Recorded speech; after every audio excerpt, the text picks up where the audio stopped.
Yo, what up? It's DJ Kash, the Fly Haitian Kid, of course, at Apartment 4B here in Atlanta. And I got the homie, my Niger brother, Rotimi in the building one time. Rotimi was good. I'm good, my brother. Everything good. Man, this happened fast. Yeah. Because like, let me give them some context, right? Yeah. Okay. Neptunes, I follow Neptunes on of course, that's my bro. You know what I mean? Yeah. He posts. We're just gonna get right to it. Let's get to it. He posts a song that he's like. First, I seen him working in the studio with you. I think you and like Akon. Me and Akon, yeah. You know what I mean? Yeah. And then he posts a song maybe like a week or two later. Yeah. That I guess of what happened in that session. Yeah. And then I immediately hit him like, bro, send me this song. Like, you know what I'm saying? Send me this song, bro. Yeah. And he sends it to me.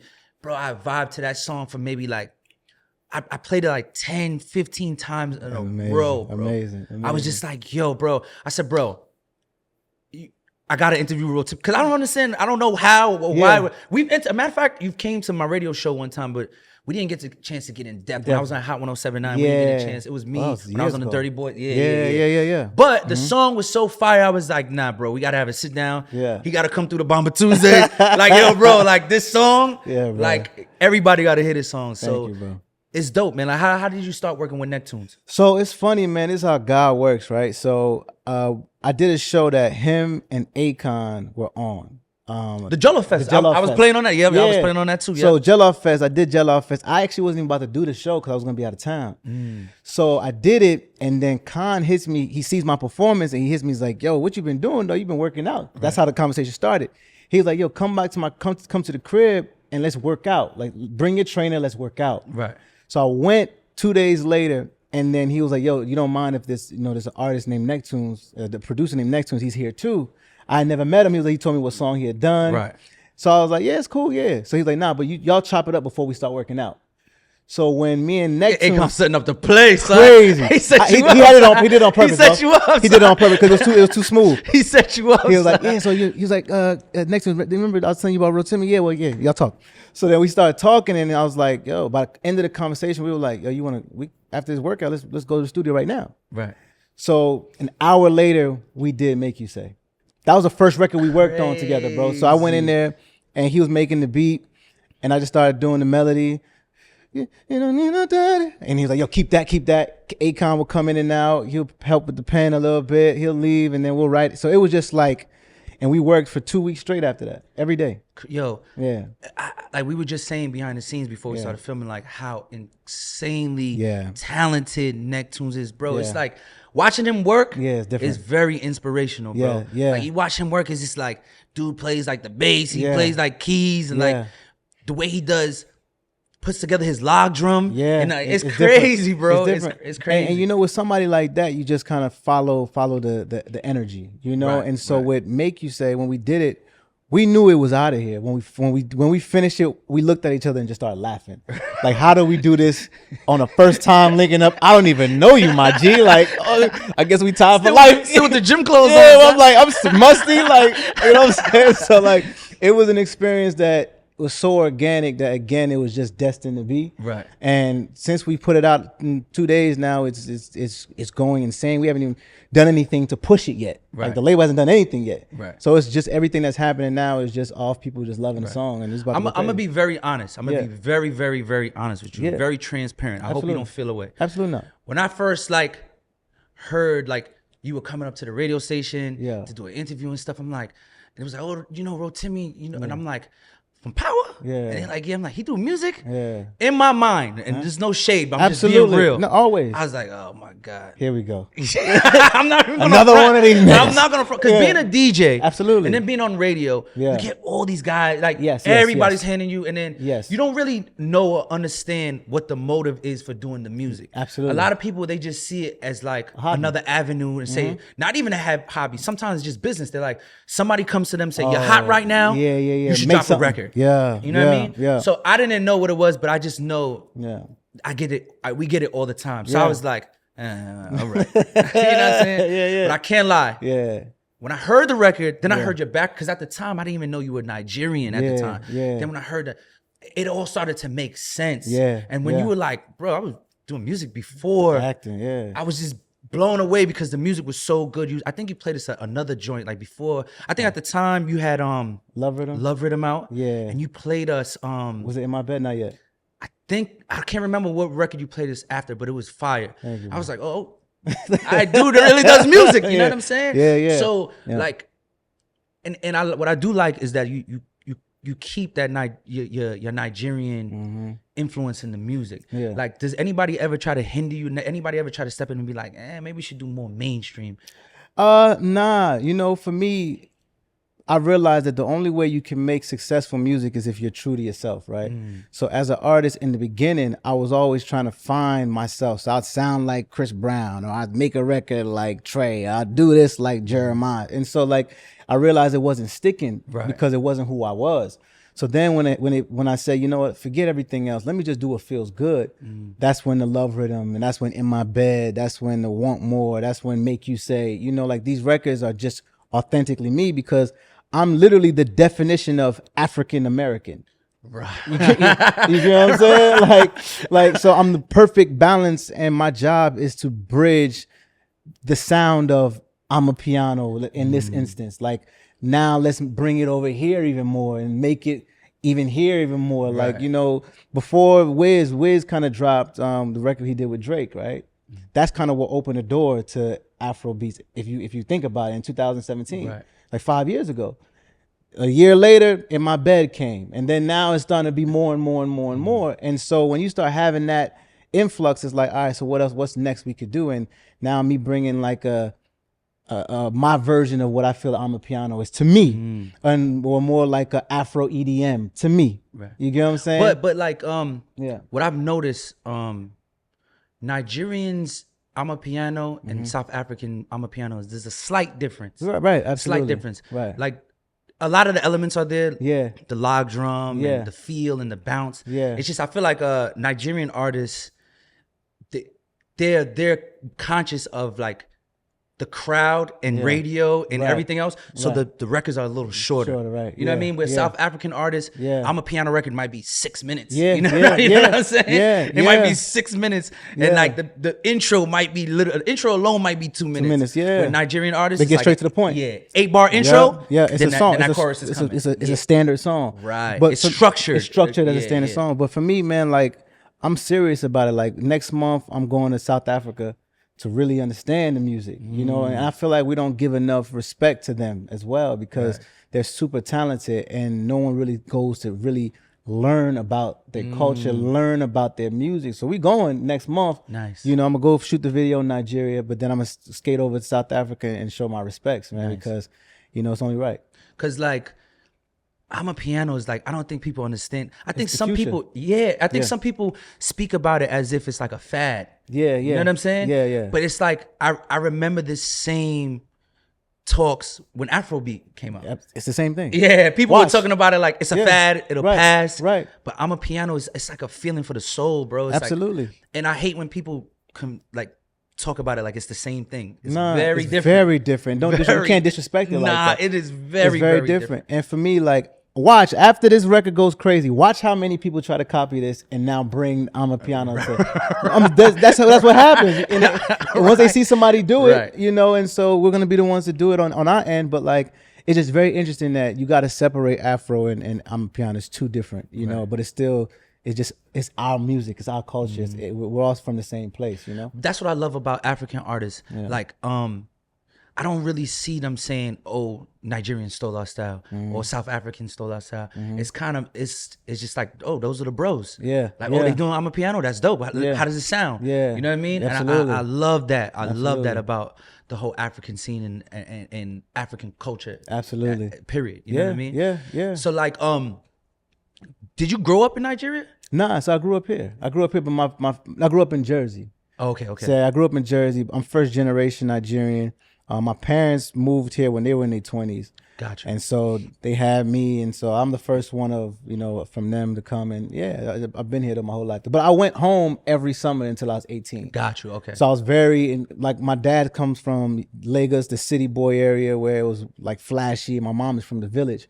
So I was able to go home and experience walking 3 miles to the well to get water, and then I also, experienced being the flyest fashion dude, and learning from them. So it was very, very, humbling and exciting for me. So I don't know how, like, growing up in Jersey, I grew up in New York, right? Yeah. Not until the Fugees came out, it was not very cool to be to be Caribbean, Haitian, African. yes, you know what I'm saying? They used to call me Haitian booty scratcher, African booty scratcher. You know what I'm saying? Like, I got all of that. Yeah. So like, and then you being more light skinned, I know they probably didn't even believe like you were Nigerian. But you don't look dirty though, bro. Like that's what they used to say. Oh my God, it was bad, bro. I have my homie that's my cousin, or my cousin and my homie. My cousin's really, really dark skinned, and he had just come to America. Right. So I'm like, yo, this is my blood, bro. Like, we're from the same. Like, this is my first cousin. So like, they're like, nah, bro. Like, you don't look dirty. Like, that was what it was. Oh, bro, it was horrible. So then now, what's funny is now everybody's like, I knew that it's different now when I was on Power, and Lorenz Tate came to me, and he was like, hey, bro, y'all just did my 23andMe, fam, and I'm like 38% Nigerian and like 6% Ghanaian, so you got to make that jollof rice, teach me, because I want to teach my wife. And it's like, oh, wow, so now it's cool, now it's dope, and so like seeing that, and it's like a fraternity. If you see somebody who's from Haiti, it's like, oh, that's my brother, I got to take care of him, right? Yeah. Same thing, even Nigerians, Haitians, Jamaican, everyone is like, yo, we here together, and it's pretty dope. I've always had a very special relationship with the continent, because like, if you know the history of Haiti, like, you know how we started our own republic, and revolted and all that good stuff. So we were able to really preserve a lot of the African traditions. Yes. So when you look at a lot of Haitian traditions and African traditions, no matter where in Africa, it's like they're very similar. You know what I mean? They're very similar. So I've always had a very strong connection with, Africa, especially then growing up in New York, I got tons of African friends. And then, your friends will come over and they'll taste my mother's rice and be like, yo, this like jollof. Jollof, And you're like, what's jollof? And then you take, you know what I mean? It's the same. It's crazy. So I kind of went through the same thing. It wasn't until the Fugees came out. That they were like, oh yeah, you know my aunt's sister's cousin is Haitian, bro. You know that, right? So I'm Haitian too. So I know what you're talking about. I went through the same thing. It wasn't until for Africans, bro, it might have not been until maybe Black Panther. For real. Nah, word. Think about it. Who else before made it cool to be African? Like, you hear like, oh, Nigerian, he cool. But like, to the point of, you Nigerian? Oh my God. Wow. Until Wakanda. Literally, that's what I think really opened the door, that it was cool to be us. You know what? I'm going to disagree. Okay. Who would you say? I'm going to say this, right? I'm going to say it's a slow creep. And this is why you're part of the conversation too. Okay. I would say artists like you, the Whiz Kids, the Burners, the list goes on and on. I don't want to leave anybody out. But the reason why you guys are so important is because y'all give us a real window of what Africa looks like. I understand. I know this sounds very ignorant, but you could attest to this growing up in Jersey. Yes. Us as African Americans, we don't have a realistic view of what Africa is and what Africans look like. Yes, bro. See what I'm saying? Yeah. So you guys are literally setting the stage for us. Respect. See what I'm saying? Respect. You guys are, that's why you guys are so important. That's why I'm super passionate about this, about like pushing the diaspora forward. Absolutely, because bro. like we don't see it. You know what I mean? Yeah. So like when we see you guys come in and it's like, and it sounds very ignorant, but it's very true. You guys dress a certain way. Even saying like, he's light skinned though. He's African. But they dress like that. And it sounds very, very ignorant, but it's true. It's true. Like a lot of us don't get to see what Africa really looks like. And so I would say it was all, I think it was the boom at the same time. I think it was the Whiz Kids, the Me's, the Burners, the Davidos, and then I think then the movie as well played a huge, because now you had people dressing up. It was a lead up. It was a lead up. It was like all at the same. It was 2017. Like it was. I slick feel like the music, the culture made them say it's time to do Black Panther. Oh, that's why I say that. Oh, so okay. You know what I'm saying? I ain't gonna fight all that going on. They're like, yo, this culture thing is changing. It's changing the landscape. Absolutely. It's time to do Black Panther. Absolutely. I feel like that's what kind of pushed the conversation. Hey man, I appreciate that. You know what I mean? Yeah, so that's why I think it's like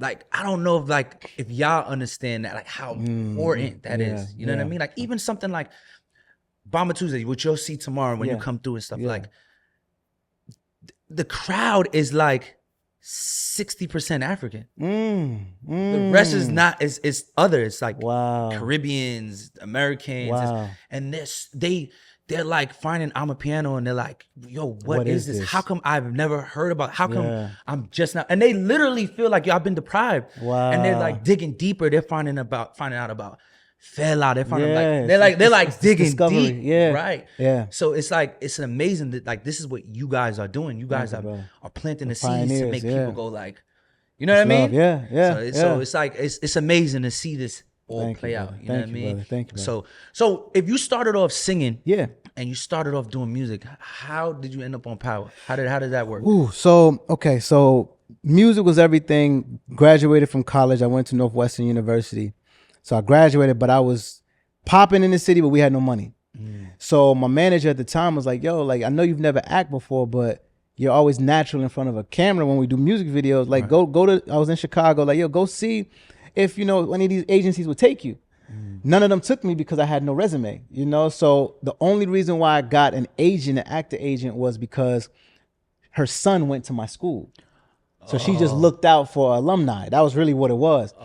So then she was like, well, there's an audition, you know, in 2 days. You want to do it. Don't expect to get it. Just get used to act. Just get used to a casting director. I said, all right, I'll go. Bro. That's crazy. But why would Shorty say that though? I mean, I get it. She's trying to Keep make you, you realistic, keep you keep grounded. you Right, grounded. right. Okay, like gotcha. don't be discouraged if Right, you don't right. get it. Okay, let me gotcha, say it that gotcha, way. So okay. just don't be discouraged. You're new. Just it's not for getting the role. It's more so getting used Practice, to right, casting director. So I was so heavy into the music that I didn't know who Kelsey Grammer was, and Kelsey Grammer was for you don't know is Frasier. Cheers. Yeah. So he was the main character on that TV show called Boss. So he was in the room. So do you remember when you had them wristbands that had your website on it? Yeah. So I had www.rotimimusic.com. Yo, so I'm passing it out to the casting director. Like, yo, they all start laughing. And then I do it and I end up booking the role. So now going in on a Monday, not knowing anything about acting, by Thursday, I'm a full-fledged. Wait. So Oh, your yeah. first audition. Oh, bro, yeah. And people, I don't know Yeah. if people know Kelsey Grammer is like bigger than just Yes. the role of Frasier Oh, no, and no. Cheers. He's- Like he's put a lot of shows together. Yes, legendary shows. Yeah, like The he's- Game, like is one of Yeah. his shows. I You think know, Girlfriends as too. well Yeah, was one of yeah, his yeah. shows. So he was like, you know, you're so talented. He was like, you remind me of Jamie Foxx and Sidney Poitier. So he was like, honestly, do not take an acting class. More so, if you need to take an acting class, is when you have to learn the language or when you're doing a biopic. But for you, don't. I told this same thing to Jamie. Don't do it. So he felt like your talent was that raw. Like He felt keep like it like keep that. it because it was authentic. So he was like, just keep it that way because you don't want to get in your head. I can tell you're an overthinker. So don't do it. So he took me under his wing that first season, man. So I went in Monday not knowing. Thursday I signed 6-figure deal to something I didn't know what I was walking into. Wow. You know, and so I got thrown into the world of acting. It wasn't my I passion. know the agent was like, all right, now. Go. Do it again. Let's go. Starboy. Yes, I knew it. I knew you could do it. I told you. You know what I'm saying? You know, I swear And to you God. were scared. You Come was- here. Come here, bro. You know what I'm saying? That's funny. So straight up, bro. Like after that, I just kept booking and booking and booking, and then an agent, the biggest agency at the time, William Morris, WME, came at me. Charles King, who was Tyler Perry's agent at the time, Right. They came after me and was like, "I know you like this boutique agency, but we want to make you predominant here." Nice. I went over there and they were like, "There's this TV show called Power." And at this time, the show that I was on was canceled. I was in a horrible relationship. It was bad. Like it was a bad time. I was in bad management. A song of mine that I wrote got stolen by an artist and it became a really big record at the time. Damn. So it was a lot going on at the time. And then yeah, he was like, "But you got to fly yourself to LA." And I was living in Atlanta at that time. So you had to fly yourself. He was like, "You have to fly yourself to LA and Wait, put come on. yourself." You say your song. You can't say what song got stolen. Yeah. I'll tell you after. Yeah, so I literally, bro, like was like, I've been living off just making music now, guys. Like I haven't had a job in a year. So you want me to put my money up and then move myself to so I was like, all right. So the best thing my father ever did for me, bro, was the money that I made from that first show, he put it up. and said, you're only gonna live and work off of 35,000. Make 35,000 work if you really want this music thing. That's what he did for me. So at this time, it's been a year, and you're not working. That you chipping that money. You just So like I moved to Atlanta with a couple of my friends, and my manager was like, "Yo, they have a show called Power that's looking for something. You got to fly yourself out, and you might have to stay out here this whole time until they that process." Right. So I'm like, "Fuck, all right." So I go, and that ain't cheap. It ain't cheap. What, bro? It ain't cheap, bro. So I go out there, do the audition. I didn't find out for 3 weeks. So I had to move to a motel. I stayed in a motel for 25. He was in Compton. I was in fucking East LA with the essays. Eating mad burritos every day in the morning. Breakfast burrito, lunch burrito. After the audition, it was burrito every 3 days, every day. But so you had to stay out there. Like you couldn't get the phone call. You couldn't go back to the crib. Nah, because all right. So the way it worked, because it was a time called pilot season.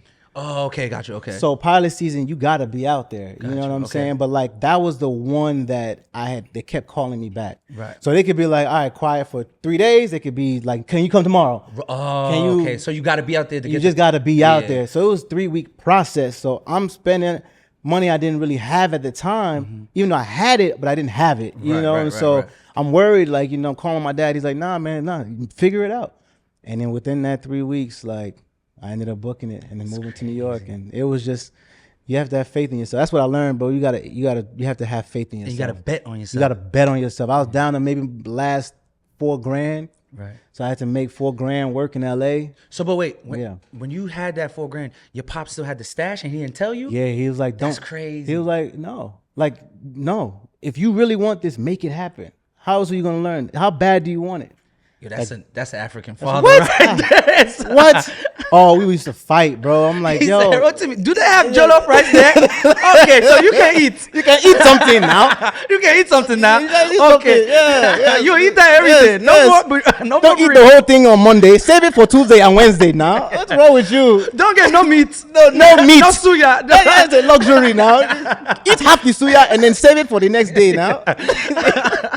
So it was crazy. Oh, bro, it was. But I'm so grateful because now I know the importance of money. I know how to manage my money now. Right. Like a lot of people don't know that I didn't spend $1 of my 6 seasons on Power. I saved all that. I put that all in the bank, and I was just working off of the music money, the endorsements. Everything was that. So you put yourself on that budget, like similar like what your father did. Yes. So you said, all right, Yes. take this money, put it in the bank. I'm gonna live off this. This is what I do. Crazy. If I can't they'll be like, but you can afford. Nah, bro, I don't got it. You know what's amazing about that? Yeah. That puts you in a different type of hustle. Yeah. Because now it's like if you see a certain car you want or a certain place you want to have to live, work for you're it. like, all right, let me see if I could cook up another endorsement. Exactly. Cook up this so I could afford it. Exactly. Like, wow. So that's what that time built for me. So now I carry it for the rest of my life. That's how I move. So that was the first thing I did with that money after the show was over. I bought out my house out here, flat out. Wow, You no know what I mortgage. mean? Now, so No you mortgage. Killing your monthly expenses. Killing everything. So no mortgage. Then I built another house for investment as an investment property out in Orlando. So that's what I did with that money. So now as things, we good? We good? Yeah. We still good? Ralph just dropping stuff. Oh, okay. So now, like, that's how I live. Like, I invest in things and, think beyond the moment. Right. And do you like, so you include that into the living expense. So now you have residual income that's like just making itself. Now you could add that to your. Exactly. Man, so that's everything is free. So you know what I mean? So now it's just, if I want something, it was extra thing, whatever. But like, I know everything for life is set. Right. It's like hitting the lottery when you set yourself Worst up. come to worst, you got a place to live. Yep. You got enough money to get some Jolo. Yep. Oh, yep. And then you're good. And then we good. Yeah. So then when power hits. Crazy. And it hits heavy and it hits hard. Yeah. So you're like, do you? Oh, yeah. That's a difficult thing though now, right? Yeah, like, yeah. because you kind of have to make a decision. Do I pivot to more acting, or Yes. do I stay on the road that I Yeah. had? With music. Yeah. Like, I'll tell you. So it was season 2, 3, and 4 were the most beautiful time in my life because it was new fame, new experiences, new levels of this. Everyone knows who you are. But internally, it was like, damn, but I'm not really doing what I fully really want to do. I don't want to be known as Dre. That's not my freaking name. You know what I'm saying? Like, you know what I'm saying? But I have to. It was the biggest compliment to what I was doing. But it makes it, because when people call you by that character's name, I mean they involved. You're in there, yeah. and I had the illest conversation with Tyrese at the time, and I'm like, bro, like I'm a musician, bro. Like I just happen to be a dope actor, but I'm a musician.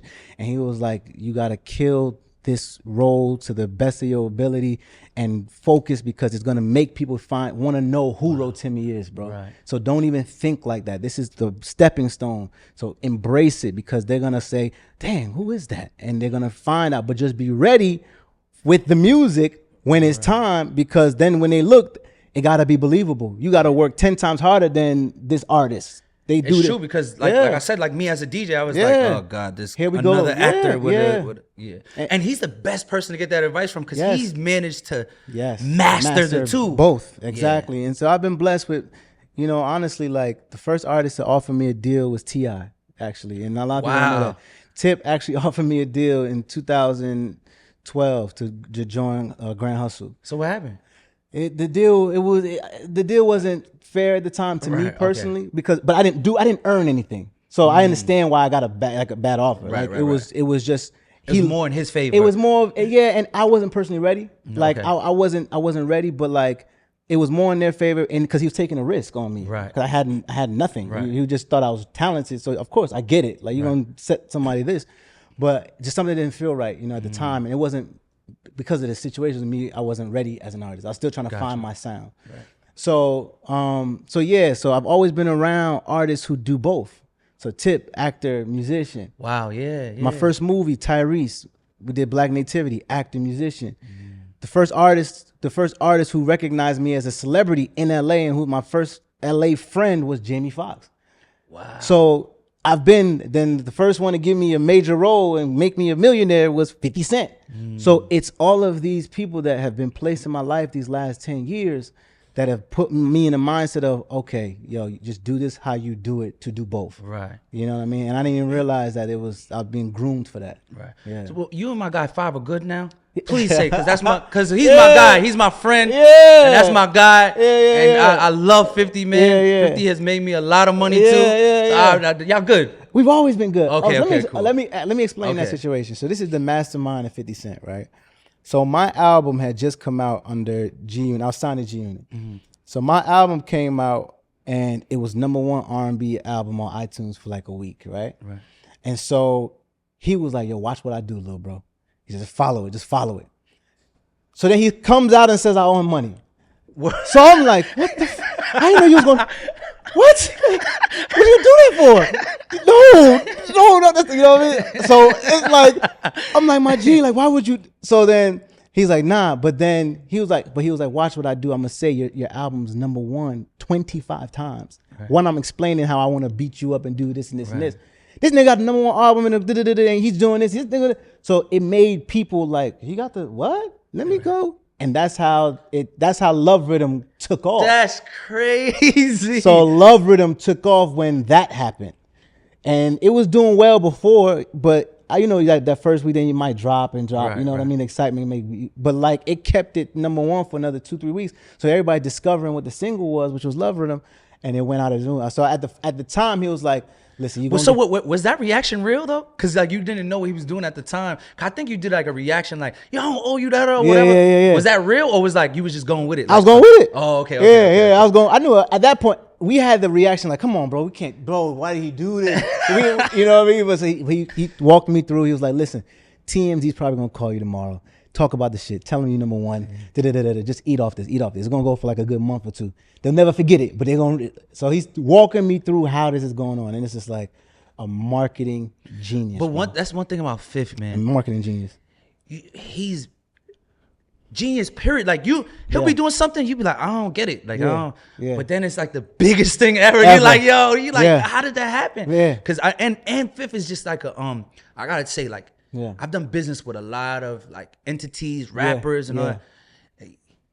I probably made the most money with Fifth. Yes. And he's probably the most professional. Absolutely. Like it's like you wouldn't expect that. Absolutely. You know what I'm saying? Absolutely. Most professional. Like I never had to wait for I don't know how the actors checks go, but I never had to wait for my money. Yeah, bro. He's like before we get off the phone, have Renee call me. Renee Yeah, be like, Renee yo, will what's know. your info? Bro. And you know, for me too, bro, like, you know, 50 never let anyone, from what I know, 50's never let anyone out their deal before. Right. So when I felt like, you know, it was time for me to do something else, he was like, yeah, go. Do what you need to do. How does that conversation happen though? Like, you know, you feel like, damn, I gotta talk to Fifth. He could be the biggest troll ever, bro. Right. Like, you know what I mean? Right. Like, how does that conversation happen? What Nah, do you do? You man. just call him, or you be like, No, yo, let's hell link no. up for dinner or something? No, like we were like, let's talk about it. Me and my manager, Kenny Hamilton, we went to the office, sat with him, straight face. He checked out. It was more like a big brother checking out my management. Like, if he's gonna do this, are you good? Like, that's how that was that meeting. Like, let me make sure this dude solid before I say yes, that I'm in the right hands. You get what I'm saying? Right. So it was like, yeah, we worked it out where, you know, he still had some entity and, you know. But even a lot of people still say no. Hell yeah. Like, no, you're not going nowhere. Especially because a lot of people would feel like, bro, I put you on a show. Yeah. I help with that song. Yeah. I help with, you know what I mean? So, nah.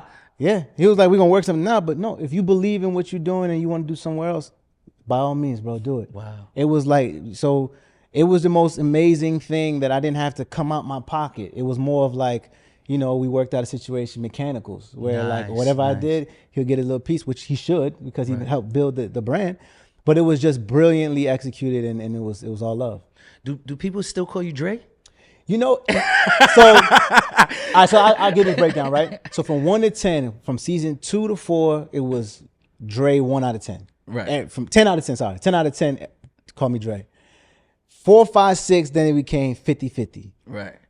No, 4, 5 became 50. 6, when In My Bed hit, it was Rotimi. It was Rotimi. But yo, aren't you too? Like, it became my name. Now it's like it's Rotimi, but it's more of respect for killing the role. Right. Yeah. So is we like us seeing more and more music from you. Yeah. Is this the result of you saying this acting thing is cool? But it's not what I started off for, and it's not my passion. Let me focus, because it seems like lately, you've really been like, full blast on the music. Yeah, you know, I'm not to say like you dead at acting, but it seems like he's going like extra hard with the music. So ever since COVID, bro, and this is the strategy that I told my team I wanted to do.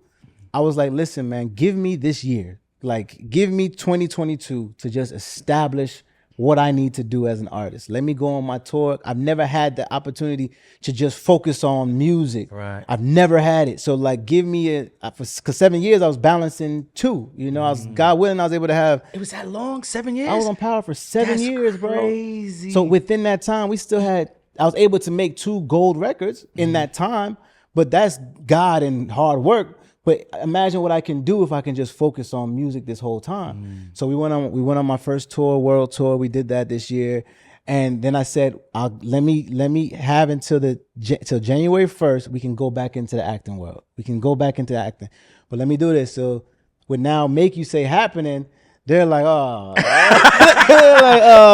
gotta give him another 6 months. Oh, we gotta give him another 6 months. But that's why I'm doing all the legwork now, all the visuals, everything. So now when a TV show does come, I'm not balancing. All the work has been done. You get what I'm saying? So we got a method. You know, it takes a lot of not sleeping and you know and being focused on 2 jobs, but it's worth it.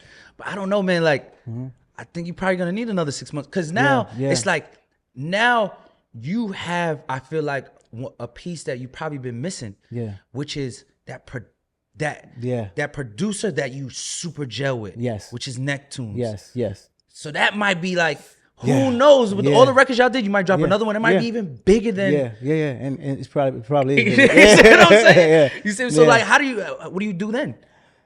We just gonna let God do it, bro. You know what I'm saying? Like, we gonna let God take over. But no, we had a conversation, and then it might not be TV, but it might be a movie, right? So movies take about 3 weeks to film. Gotcha. So we can do that. You can work around that. We can work around it, but in terms of TV, like it could either be depending on what happens first. Like I was like, look, I told y'all to give me the year, right? This happened towards the end of the year, but now let's see what happens. You know what I mean? We can reevaluate. What's dope about this song too is like, Neptunes is actually like vocals on there. Yeah. Yo, Let me tell you. So he's one of the most shy people. You know that. Yeah, bro. he's quiet. He's quiet. Yeah. Like he's quiet. So I was like, bro, I need some chanty just energy, and I want the song to sound like that first before anything else. Right. Set the tone. So he was like, all right. He was like, all right, my consent. I said, that's it, nigga. That's it. He's like, no, it's terrible. Did you know he can even sing? No. I was like, I thought he was gonna be like, whoop, da, da, da, da. I thought he was gonna do something crazy, but he was my consent. I said, oh, this is hard. He's like, no, let me delete it. Yo, I caught his fingers so fast, bro. It was like, he was like, no, I didn't like it. Oh, bro. But yeah, he's super talented, man. Yeah, super bro. talented. So Yeah. I feel like that might be like your link where you can bounce off of, and it might be somebody that understands and loves music just as much as you, that keeps you motivated. Yes, bro. To be like, and then I can only imagine the type of music y'all producing. So Oh my God, it's stupid. yeah, that's Oh why I said you God. might need another 6 months. I know. You know what I mean? I know. Because Yeah. this record, bro, he sent it when I literally the 6-second clip. I was like, yo, this is hard, bro. Like, yo, send this to me. I literally text him right there. He sent it to me not even a minute later. Wow, Like, he brother. sent it to me, and I played that over, Bro. over, and I was like, because I feel like if there's a such thing as making I'm a Piano palatable for the masses, Yes, that's the plan. that's it. That was the goal. Yeah. That was the goal, to say, okay, let me give you guys something that you can digest, that you have familiarity with, you can understand the words clearly, you can still get the rhythm of it, but you feel comfortable now knowing what you're saying. Right. So that was the plan of what we wanted to create. Right. You know what I mean? And so that was the powwow that me, Neptunes, and Akon had. Like, let's take it to a different level. You know? Right. Yeah. Now, speaking of music, Yeah. we here in Atlanta. Hey, we gonna ride the. You recently did the new Falcons theme song.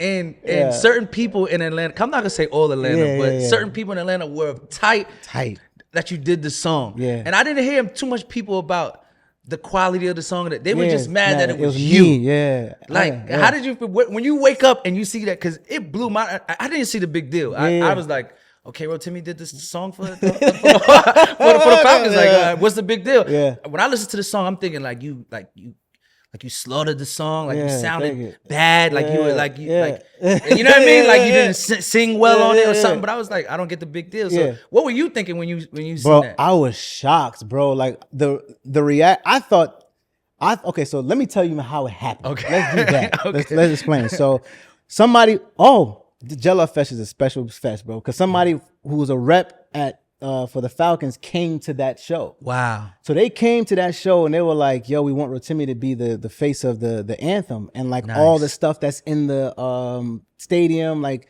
the excitement, the get up, everybody, it's third down, like all those things. Like we wanted you to do that. So I was like, hell yeah, and they compensating me. So why wouldn't you? And you've been in Atlanta for a little while. I've been so living like here. You feel connected. I felt to connected, it. but I know that a lot of people don't know that. So like Right. I have to step out of myself. But like, I've been here for 4 years. My son is born here. I got 2 houses here. My girl here. Like, everything. You get me? So I understood why, if you don't know that. But anyway, so I do it, and so we thinking that we got the hottest thing. It's about to go crazy. The city gonna make me, give me a key to the city. You know what I'm saying? They give you a key. They gave me a motherfucking key. You know what I'm saying?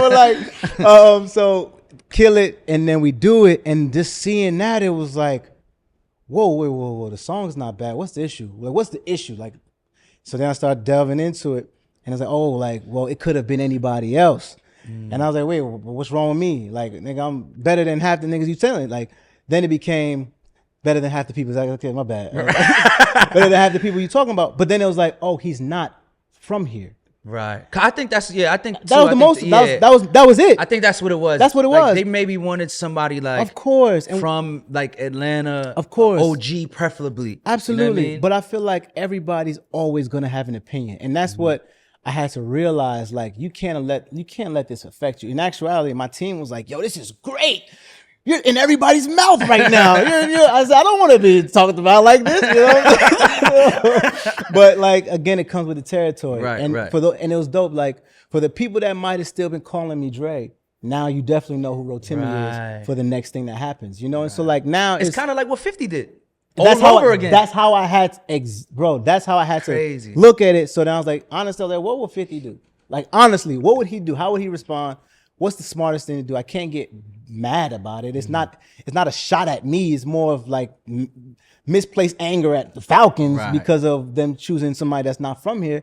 So how can I make a joke? And Butterscotch came and and saved the day. Mr. Butterscotch had some words. You know what I mean? So, I'm glad you took that approach though. I'm glad that you took it, in lightheartedly, and like I'm glad you didn't like super internalize it. Because it's hard when you're an artist. Yeah, it's very hard to separate yourself from the work. Yeah, the artistry, the opinions of people is very hard, bro. And I'm like, me personally, I took note of who said what though. Like the other artists or other people, I took note of that. You know what I mean? Like Tip had the right understanding of it. Like my problem isn't with Rotimi. Rotimi's my friend. It's more so why not somebody from Atlanta? And I understand that perspective. I didn't take that personally. I think you took a great approach. Like have fun with it. Yeah. I mean, because what else could you do? The internet wins every time. Bro. Yeah. You can't. Absolutely. You can't beat the internet. You Absolutely. know what I mean? Yeah. So new record out. Let them know where to get it. So Make You Say is out now, featuring Neptunes. It's available everywhere. The video we about to shoot in Nigeria next month. I can't wait for y'all to see that. The song is major, man. When I tell you, like, it's something that I take pride in. Go stream it now everywhere. I promise you will love this song and play it on repeat. It feels good. So y'all shooting in Nigeria? Yeah. In December? November. Yeah. I'm coming. Yeah, come, bro. I need a cameo, even a 10-second like, Yes, sir. Yeah, bro. Yeah. Haitian boy with the Niger boy. Come on. November 20th, we doing it. I can't wait, man. Yeah. Thank you for coming through, bro. We're going to go to Bamba Tuesdays. We're going to turn up. We're going to have a great time. Yes, sir. I'm excited for you to see the energy in that room. Yes, and people like celebrating African culture. It's amazing, bro. I can't wait. It's amazing, bro. I can't wait. It's amazing. So thank you, bro. Yes, the song is fire. Thank you, bro. We're gonna play it like 20 times at Bomb. We're gonna have a good time. Let's get it. DJ Kash, Apartment 4B in Atlanta, Rotimi. We gone. Love.